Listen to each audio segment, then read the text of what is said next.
Hello friends, I am Anuj Chaudhary. Today in this video I am going to discuss 3D resolution of vectors. Start करते हैं इसे। और इसी समय एक बात, ये इम्पॉर्टेंट टॉपिक है, ये मुझे हर जगह हेल्प देगा। आगे जो आने वाले चैप्टर्स हैं फिजिक्स के, उसमें भी क्वेश्चन इस पे बेस्ड होके पूछे जाते हैं। ये कोई स्पेसिफिक क्वेश्चन वेक्टर से नहीं आता है, लेकिन kinematics, NLM, friction, work energy power, centre of mass, gravitation और एसएचएम, वेव्स एक्सेट्रा, ये 11th के सिलेबस हैं। ऐसे ही 12th का काफ़ी बड़ा पोर्शन इससे कंप्लीट होता है, तो इसको आप ध्यान से सुनेंगे। सबसे पहला टॉपिक जो 3D रिजोल्यूशन का मैं उठा रहा हूँ, this topic is the very first is direction cosine. यहाँ पे हम देखेंगे, मेरे पास एक मैंने एक्स वाई जेड एक्सिस मुझे यहाँ पे बनाना है, तीनों म्यूचुअली परपेंडिकुलर एक्सिस होंगी। ठीक, कैसे मैं ड्रॉ करूँगा इसको देखें।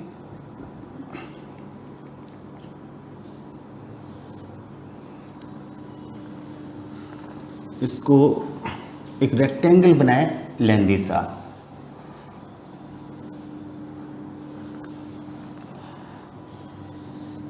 इस प्रकार से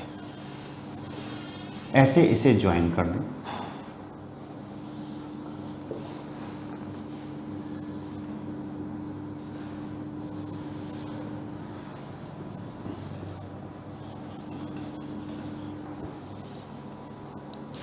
ये एक क्यूबाइड है।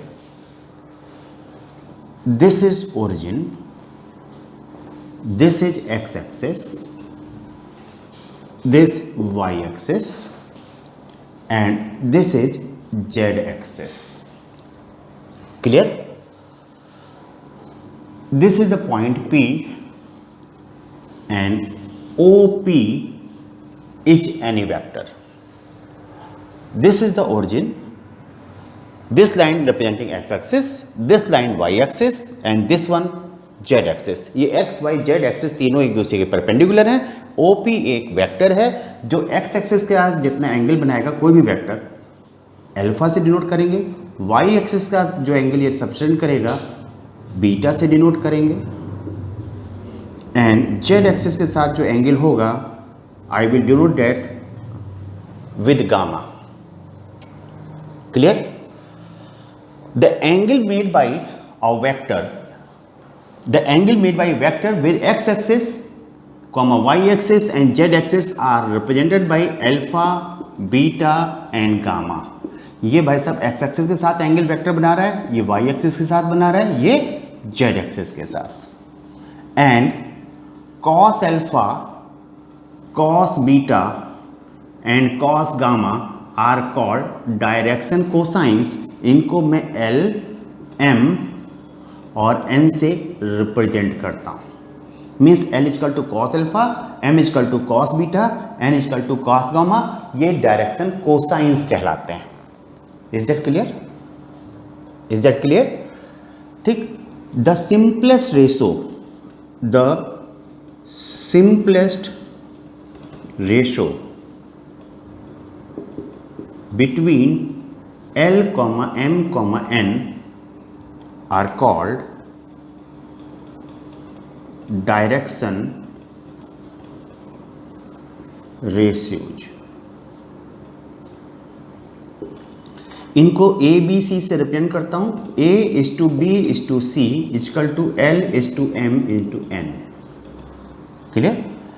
यहां पे अगर मुझे ए बी सी पता हो तो L M N निकालने का तरीका है A upon under root a square plus b square plus c square, m is equal to b upon under root a square plus b square plus c square, and third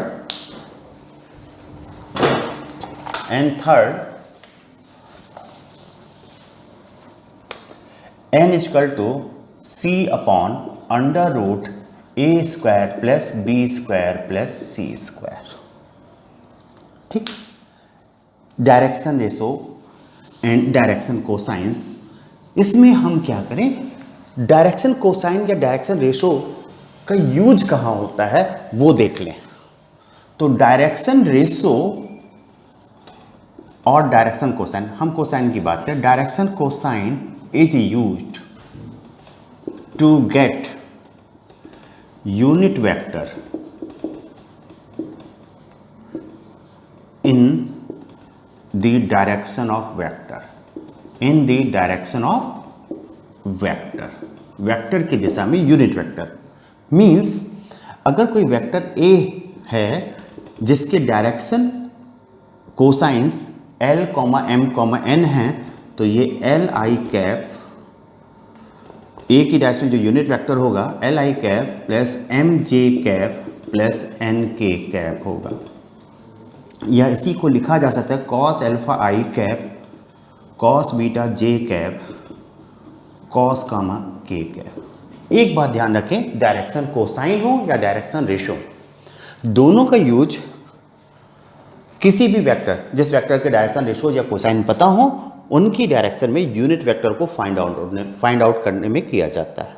हमें पता है कि जो vector का मैग्नीट्यूड है unit vector का 1 होता है, तो यहाँ पे अगर हम देखें तो mod A cap equal to 1, तो ये आ जाएगा cos square alpha plus cos square beta cos square gamma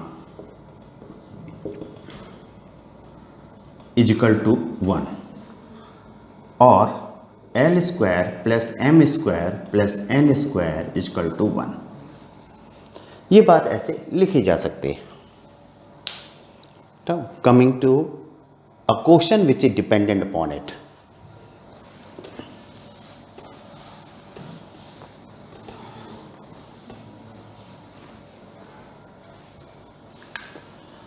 question है, a vector is acting along a line from 1 to 3 to 4 minus 5 plus 6. Find unit vector, find direction ratios and direction cosines along the vector। ठीक, तो direction ratios ए जो होगा x2 minus x1 4 minus 1 equal to 3, B y2 minus y1 minus 5 minus 2 minus 7, and C z2 minus z1 6 minus 3 equal to 3। Therefore direction ratio जो हो जाएंगे वो हो जाएंगे 3, -7, 3। This is A, this is B, this is C। और ratios के बाद direction cosine निकालने के लिए मुझे इसकी ज़रूरत पड़ेगी, A square plus B square plus C square square root.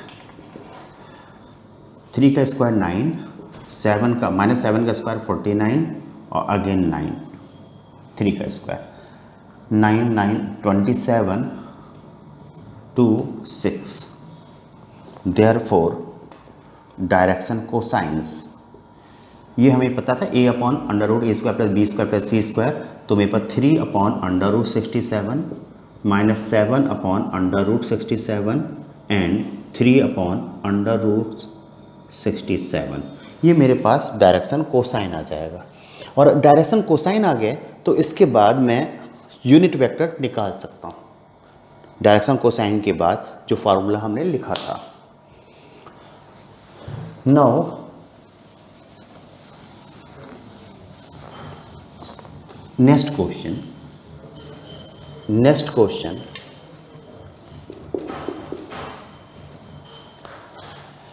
a vector is making 30 degree angle with x-axis,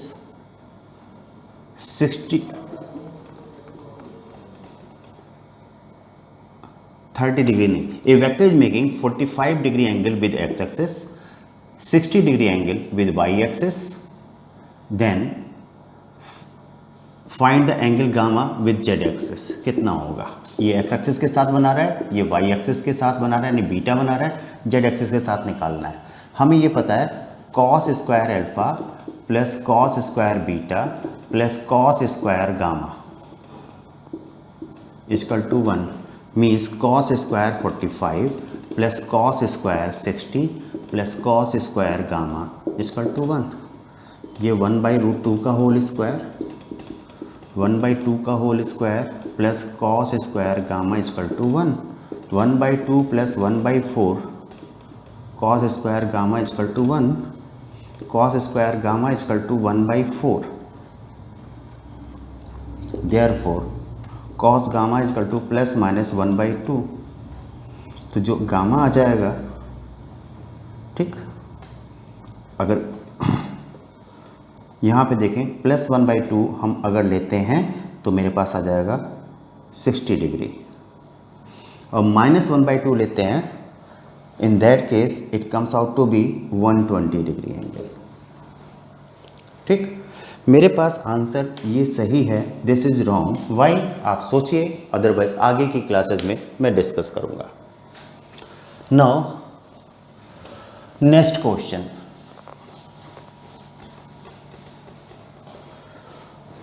question, find direction cosines of X Y plane, second Y Z plane, third Z X plane. Solution में देखें, यहाँ पे solution ये x Y plane में किसे कहूँगा, जो plane होता है उसका डायरेक्शन हमेशा उस प्लेन के परपेंडिकुलर यानी नॉर्मल को लेते हैं। मीन्स अगर ये बोर्ड है, इस बोर्ड के जो प्लेन है उसका डायरेक्शन लें तो इस पे जो परपेंडिकुलर यानी नॉर्मल, ये मार्कर से मैं ड्रॉ किया, ये डायरेक्शन होगा। तो एक्स वाई प्लेन के परपेंडिकुलर जेड एक्सिस होती है, तो एक्स वाई प्लेन का जो नॉर्मल होगा वो जेड एक्सिस के अलॉन्ग होगा, यानी जेड एक्सिस से 0 एंगल बना रहा होगा। ठीक, एक्स और वाई एक्सिस से 90 डिग्री। तो इस केस में, पहले केस में मेरे पास आ जाएगा alpha equal to 90 degree, beta equal to 90 degree and gamma equal to 0 degree. Therefore direction cosines आ जाएंगे cos 90, cos 90, cos 0, 0, 0, 1। ये मेरे पास एक्स वाई प्लेन का, तो जिस प्लेन का डायरेक्शन कोसाइन देखेंगे एक्स वाई प्लेन का, तो एक्स वाई 0, 0 और जेड 1 आ जाएगा, cos 90, cos 90, cos 0। Second Y Z plane की जब हम बात करेंगे तो एक्स एक्सिस इसका नॉर्मल होगा, एक्स एक्सिस के साथ 0 एंगल बनेगा, तो ये आ जाएगा 0, 90, 90, alpha beta gamma. Therefore direction cosines जो आ जाएगा cos 0, 1, 90, 90। Third Z x axis, इसके जेड एक्स प्लेन, इस प्लेन के जो परपेंडिकुलर डायरेक्शन होगी, जो नॉर्मल होगा इस प्लेन का, वो वाई एक्सिस होगा, तो वाई एक्सिस ही इसका डायरेक्शन होगा। ठीक, तो वाई एक्सिस के साथ 0 एंगल मीन्स एक्स के साथ 90 डिग्री, वाई के साथ 0, जेड एक्सिस के साथ 90 डिग्री। तो डायरेक्शन कोसाइंस मेरे पास आ जाएंगे 0, 1, 0। इस प्रकार से हम इसको वर्कआउट कर लेते हैं। Now the next topic here,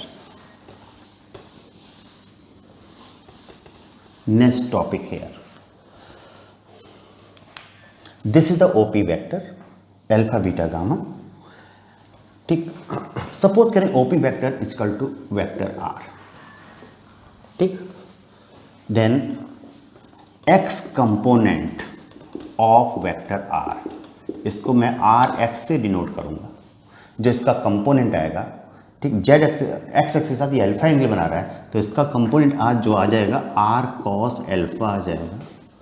similarly Y component of R, इसको आर वाई से डिनोट करूंगा, आर कॉस बीटा, वाई के साथ beta angle, and Z component of R Z से डिनोट करूंगा, R cos gamma. Clear?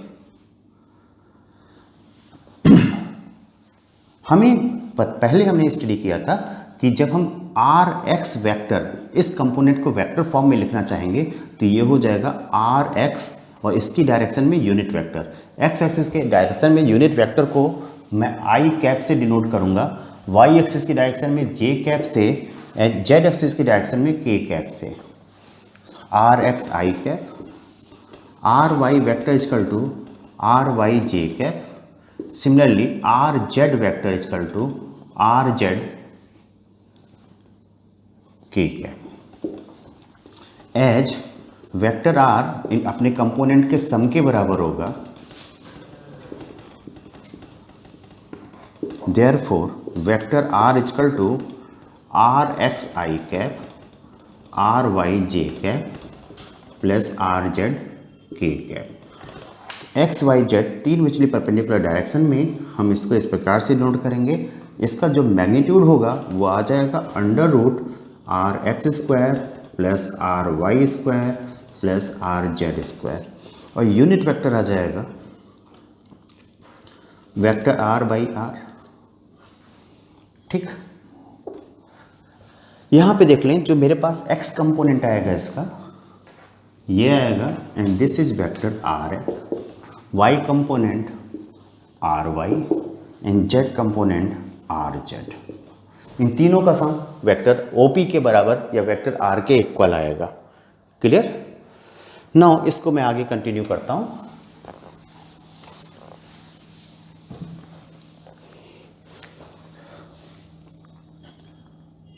Are cap जिसको मैंने अभी लिखा वेक्टर आर बाई आर, इसको मैं लिख सकता हूं आर एक्स आई cap vector R, R Y जे कैप आर जेड के कैप। ये वेक्टर आर के और आर से डिवाइड करेंगे तो ये पार्ट आ जाएगा।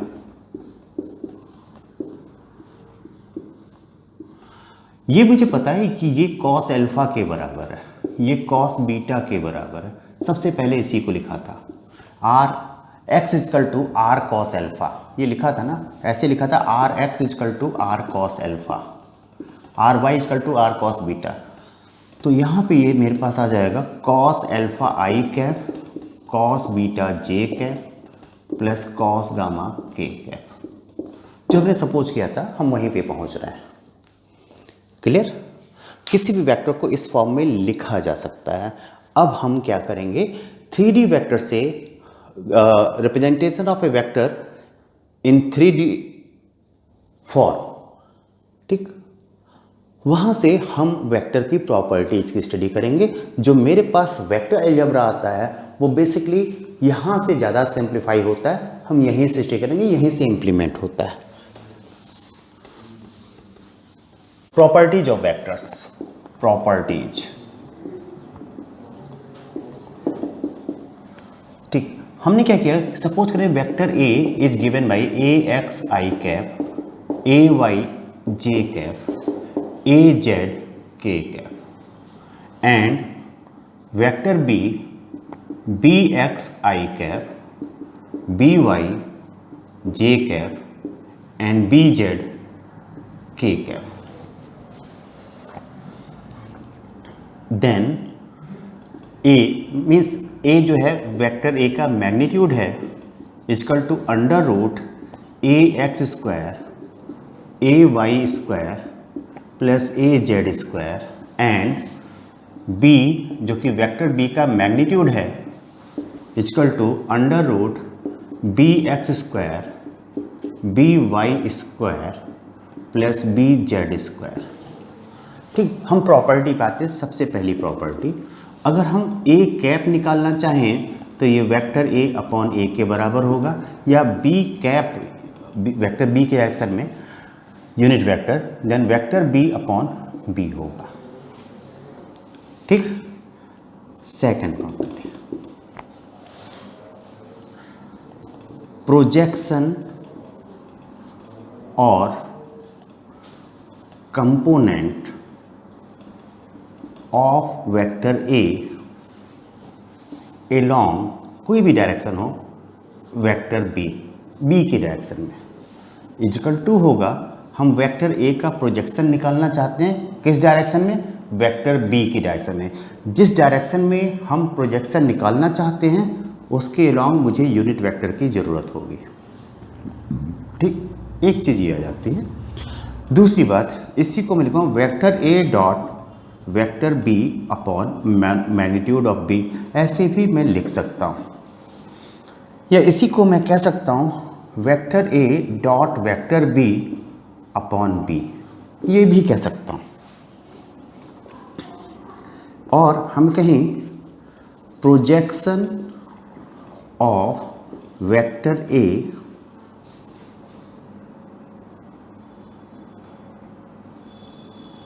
along vector B in vector form.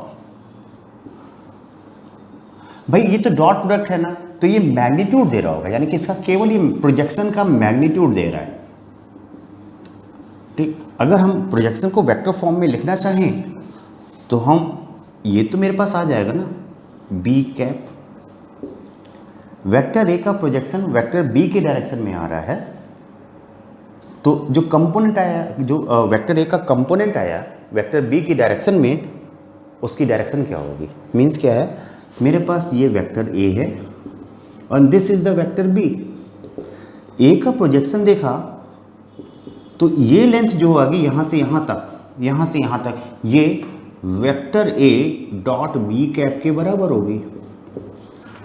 इसकी डायरेक्शन और बी की डायरेक्शन सेम होगी, यानी बी कैप से मल्टीप्लाई करना होगा। सिंपल, ये काम हम करेंगे। नाउ ये प्रोजेक्शन की बात आती है। Third property,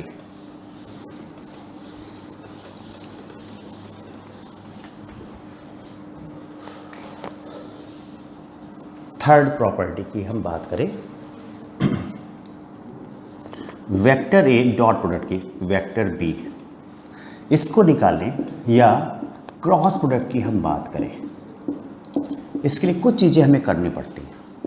I cap dot I cap, ठीक, वेक्टर ए डॉट वेक्टर बी हमारे पास क्या था, यहाँ से ही हम देख लें, वेक्टर ए डॉट वेक्टर बी हमारे पास डॉट प्रोडक्ट है, ये ए बी कॉस थीटा के बराबर होगा। आई डॉट आई कैप, इनका मैग्नीट्यूड 1 है, तो 1 इंटू 1 इंटू कॉस 0, ये 1 आ जाएगा। ये जे कैप डॉट जे कैप के बराबर होगा, के कैप डॉट के कैप के बराबर होगा। और i dot j is equal to j dot k is equal to 1 into 1 into cos 90 is equal to 0। Therefore इसको हम यूज करेंगे डॉट प्रोडक्ट में, vector A dot vector b is equal to A x I cap, a y J cap, a z के cap dot b x आई cap, b y जे cap, b z के cap. इसको work out करेंगे तो a x B x, I cap का आई cap के साथ 1 आ जाएगा, dot product इतना रहेगा, बाकी आई का इन दोनों के साथ 0, जे का जे कैप के साथ यानी ए Y B y plus a Z B Z. I cap का आई कैप के साथ डॉट प्रोडक्ट वाला टर्म आएगा, जे का जे के साथ वाला टर्म आएगा और के के साथ वाला टर्म आएगा, बाकी क्रॉस आई का जे के साथ, जे का के साथ, के का आई के साथ 0 हो जाएगा। ठीक, ये मेरे पास यहाँ पे पहली बात आ गई। इसको मैं कह सकता हूँ A B cos theta equal to A x B x, A Y B Y, A Z B Z. Therefore, cos theta is equal to ax bx, ay by, az bz upon A B, जहाँ पे A B की value जो हमारे पास है modulus, ये square root वाली value मैं लिख सकता हूँ। तो अगर दो वेक्टर के बीच एंगल निकालने की बात आ जाए, यही फार्मूला यूज करिए। क्यों? इस फार्मूले को हम साइन वाला भी यूज कर सकते थे, उसमें एक प्रॉब्लम आती है, ठीक, वो देखेंगे आगे, लेकिन इसी फार्मूले का यूज करिए। ठीक, आगे का पार्ट इसके साथ।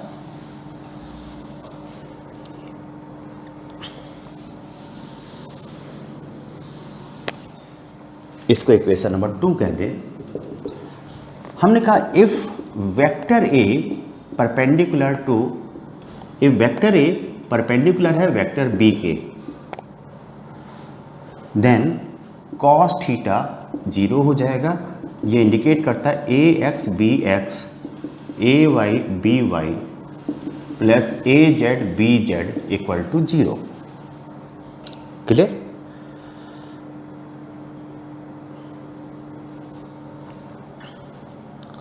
अगर पैरेलल है तो थीटा 0 डिग्री आ जाएगा, पैरेलल थीटा 0 डिग्री आ जाएगा, तो इसकी वैल्यू 1 आ जाएगी। ठीक, if vector A parallel to vector B then cos 0 equal theta 0 होगा, cos 0 1 होगा, therefore A x B x A Y B Y A Z B Z equal to A B. ठीक, तो एंगल निकालना होगा तो आपको ए बी पता होगा, ए एक्स बी एक्स ए वाई बी जेड ये पता होगा, कॉस थीटा की वैल्यू 1 आ जाएगी। तो यहाँ पे देखें जो दो वेक्टर के बीच का एंगल है वो 0 से लेके 180 तक कुछ भी हो सकता है, 0 डिग्री से लेकर के 180 डिग्री तक कुछ भी हो सकता है। ठीक, कॉस थीटा फर्स्ट क्वाड्रेंट में पॉजिटिव, सेकंड क्वाड्रेंट में नेगेटिव होता है, जबकि साइन थीटा के साथ ऐसा केस नहीं होता। इसलिए ये एग्जैक्ट वैल्यू देता है साइन थीटा में अगर एंगल मेरे पास 0 डिग्री होगा और 180 डिग्री होगा तो भी साइन थीटा की वैल्यू दोनों केस में 0 आएगी।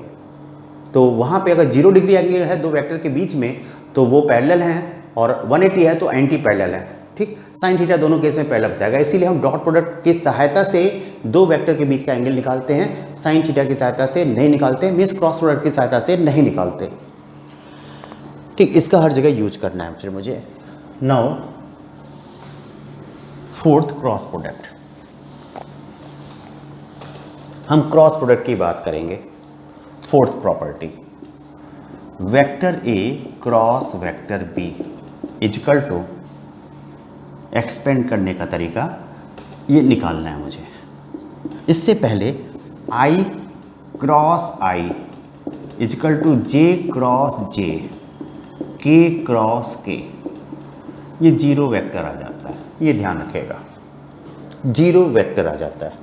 जबकि i cross j is equal to k cap, j cross k is equal to i cap, k cross i is equal to j cap. अगर इसको रिवर्स कर दें यानी j cross i minus k cross j minus i and i cross k minus j. इसको याद रखने का एक तरीका है, हम क्या करें, आई जे के फिर से आई जे रिपीट कर दें। इधर से इधर जाएंगे तो पॉजिटिव आएगा, अपोजिट आएंगे नेगेटिव आएगा। मीन्स क्या है, आई क्रॉस जे, इन दोनों का क्रॉस प्रोडक्ट इसके बराबर होगा। आई क्रॉस जे यानी लेफ्ट टू राइट जा रहे हैं, पॉजिटिव है, प्लस आई के कैप, जे क्रॉस के प्लस आई कैप, के क्रॉस आई प्लस जे कैप। जे क्रॉस आई उल्टा चल रहे हैं, माइनस के कैप, आई क्रॉस के माइनस जे cap, k cross j minus आई कैप। यहाँ से इसको ध्यान रखा जा सकता है। नाउ दो वेक्टर का प्रोडक्ट कैसे आएगा वो देखते हैं, जिसको आई जे के फॉर्मेट में मैंने लिखा हुआ है।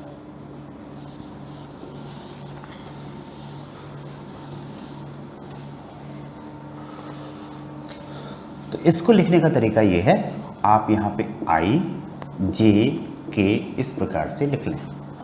पहला वेक्टर ए है तो इसका आई के नीचे आई कंपोनेंट ए एक्स, जे के नीचे जे का component a y A Z, b x b y b z. ये जो फॉर्मेट है इसको हम आगे 12th में मैथमेटिक्स में पढ़ेंगे, डिटर्मिनेंट कहलाता है। इसको एक्सपेंड करने का जो तरीका है उसको सीख लें।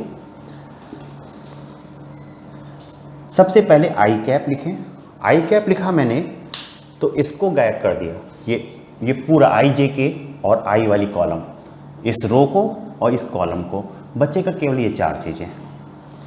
आई cap a Y b z, a Y b z minus a Z b y, bracket में पहले इसके साथ आई कैप के साथ प्लस साइन, कोई साइन नहीं, जे कैप के साथ माइनस साइन, इस ये तो गायब हो गए, साथ में जे कैप वाली कॉलम भी गायब हो जाएगी। A x b z, a x b z minus a Z b x plus k cap, k के साथ पॉजिटिव है, a x b y minus b x A y. ये इसको एक्सपेंड करने का मेथड है। जब मैंने आई कैप को लिया तो ये तो आई जे के गैप आई कैप, ये तो लाइन गायब होगी, साथ में ये भी गायब हो जाएगा, ए Y b z minus a Z b y, minus J cap लिया तो ये तो गायब हो गई, साथ में ये कॉलम गायब हो जाएगा, a x b z minus a Z b x, फिर प्लस के कैप लिया तो ये तो गायब है, साथ में ये भी एलिमिनेट होगा, ए x b y minus a Y B x. इस प्रकार से हम इसको एक्सपेंड कर सकते हैं। क्लियर? नाउ हमें ये पता है इसका यूज कहाँ पे है, इस चीज़ को देख लें, जहाँ क्रॉस प्रोडक्ट है वहाँ पे इसका यूज है ही है। ठीक, इसका यूज क्रॉस प्रोडक्ट में सबसे पहला यूज आता है एरिया ऑफ ट्रायंगल। सपोज कर लें मेरे पास एक ट्रायंगल है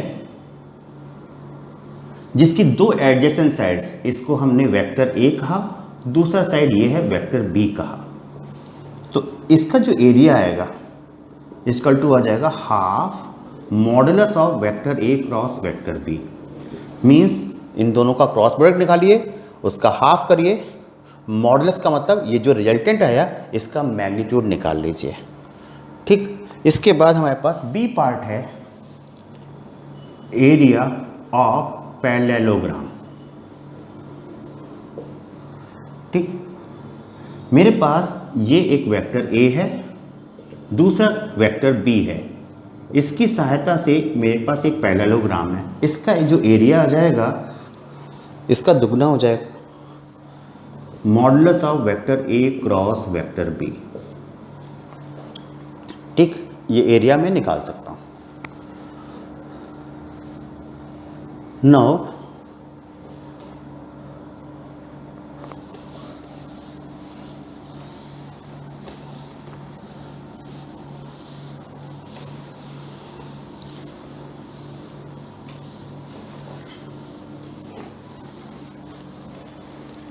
फिफ्थ, मेरे पास तीन वेक्टर हैं, vector a cross vector b and vector c, vector a comma vector b and vector c. ठीक, ये these are three adjacent sides of a cuboid, ये किसी क्यूबाइड के थ्री एडजेसेंट साइड्स है, तो वॉल्यूम ऑफ द क्यूबाइड क्या होगा, volume of cuboid ये हो जाएगा वेक्टर ए डॉट बी क्रॉस सी। इसको लिखेंगे ए एक्स ए वाई, पहला वेक्टर ए है, ए जेड, ये फिर से डिटरमिनेंट ही ड्रॉ कर रहे हैं, b x b y b z, c x c y c z. इसको एक्सपेंड करेंगे तो ए एक्स, इसको अगर हमने लिया तो ये कॉलम गायब हो जाएगा, ये रो गायब हो जाएगा, साथ में ये कॉलम, तो ये आ जाएगा b y c z minus b z c y minus a y, ये हट जाएगा, साथ में ये हट जाएगा, b x c z minus b z c x plus a z, ये रो गायब, ये कॉलम गायब, b x c y minus c x b y. ठीक, ये वॉल्यूम आ जाएगा। इनके जो हमने इससे पहले क्रॉस प्रोडक्ट की बात की थी और डॉट प्रोडक्ट की बात की, इनके यूज हैं। ठीक, इसका यूज हम पहले देखते हैं।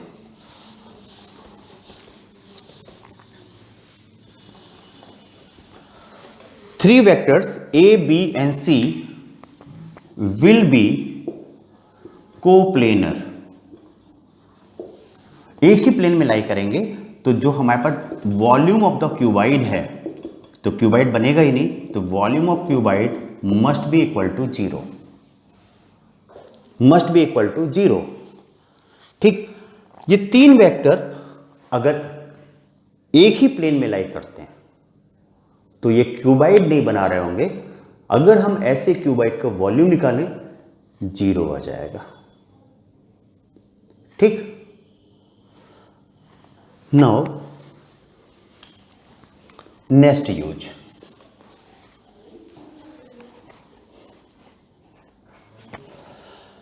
मेरे पास vector a and vector b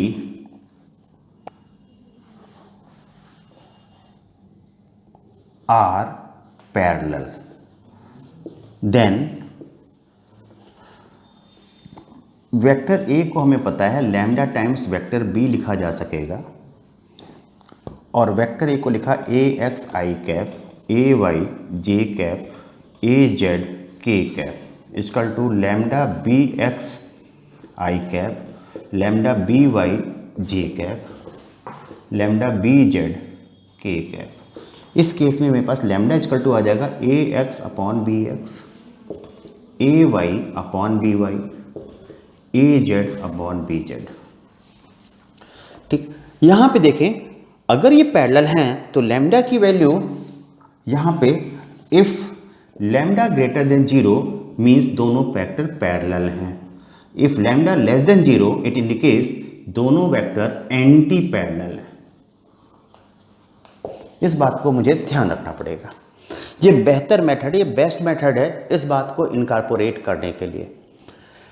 ठीक, now 7th point,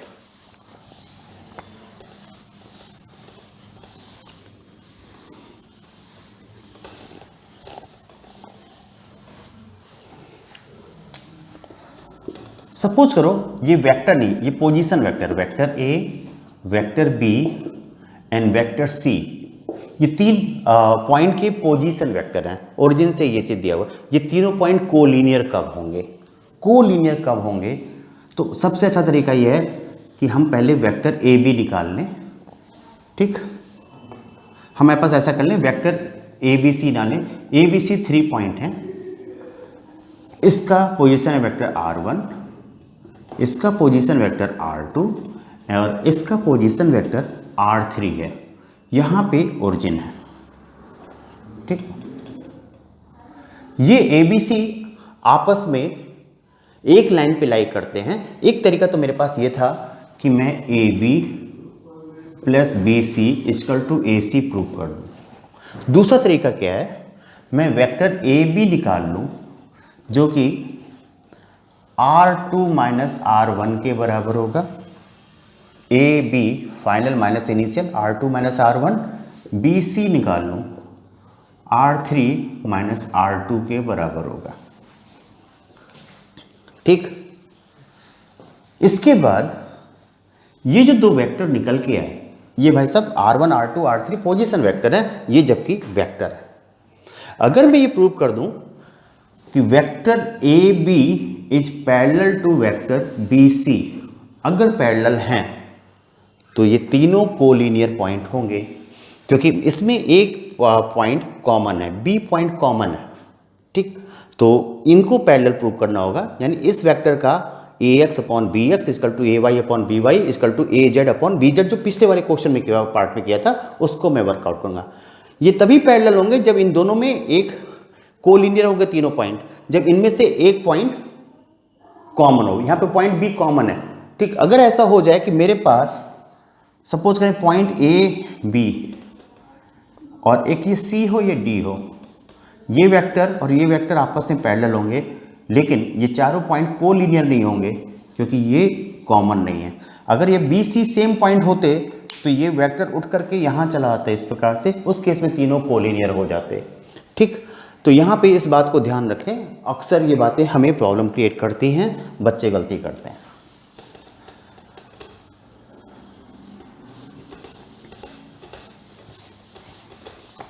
now 8th property, 8th property, हमें पता है a vector, we have to find out a vector perpendicular to vector b and c. मुझे एक वेक्टर निकालना है जो b और c के परपेंडिकुलर हो। तो हमें पता है if vector a is equal to vector b cross vector c, then vector a perpendicular to b भी होता है and vector a perpendicular to c भी होता है। तो जब कभी पूछा जाए कि मुझे एक वेक्टर निकालना है जो इन दो वेक्टरों के परपेंडिकुलर हो, इन दैट केस या तो आप ये काम कर लीजिए या vector c cross vector b कर लीजिए, vector c cross vector b। अगर a इसके बराबर है तो भी दोनों के परपेंडिकुलर है, और यदि a if this a vector is equal to vector c cross vector b तो इसके भी परपेंडिकुलर होगा। फिर एक बार आता है फाइंड यूनिट वेक्टर। हमें यूनिट वेक्टर निकालना है, unit vector perpendicular to b and c equal to plus minus vector b cross vector c upon modulus of vector b cross vector c। इतनी प्रॉपर्टी अगर आपके पास ध्यान रहती है, आपको वेक्टर के प्रॉब्लम क्रिएट नहीं करेंगे। In next video lecture I am going to discuss certain problems regarding to this one, whose assignment sheet will be provided to you using WhatsApp application. ठीक, till then have a nice day, good day, goodbye.